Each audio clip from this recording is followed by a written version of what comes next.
BSS stadium रे पश्चिम ओडिशा स्तरीय football प्रतियोगिता अनुष्ठित हो जाइछि। एही प्रतियोगितार फाइनल मैच रे झारसुगुड़ा दल को 3-2 गोल को परास्त करी देवगढ़ दल विजयी होइछि। हीराकुद कॉलोनी रास्ता रे नियम उल्लंघन करी निर्माण करा जायतिबा जबरदखल अंशर उच्छेद कार्य आरंभ हो जाइछि। एथिरे महानगर निगम एनफोर्समेंट विभागर अधिकारी एवं कर्मचारी माने उपस्थित थिले।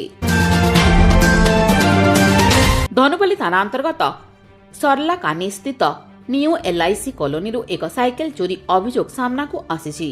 चोरी समय दृश्य सीसीटीवी रे कैद होइतिबा बेले एनी धनुपाली थाना रे अभियोग दाखल होइछि।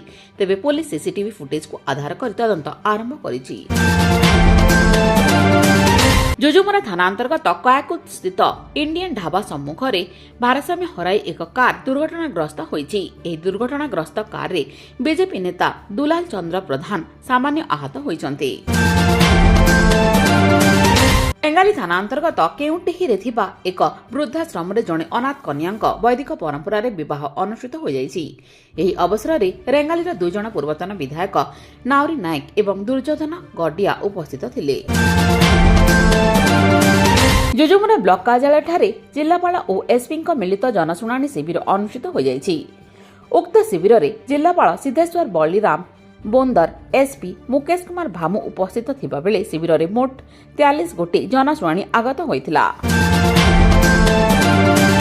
गंड समाज कल्याण परिषद बुर्ला पक्षरु बुर्ला भीमसार ठारे भीमसार अधीक्षक लालमोहन नायक को साक्षात करिसंती। एही साक्षात समय रे गंड समाज पक्षरु नवगठित कमिटीर नामसूची भीमसार अध्यक्ष को प्रदान करा जायथिला।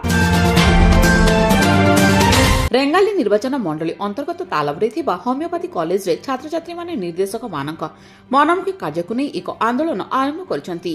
तेबे अनिर्दिष्ट काल पर्यंत दाबी पूरण न हेबा जाय आंदोलन दर्ज रहिबो बोली छात्र छात्री माने कहिसंती।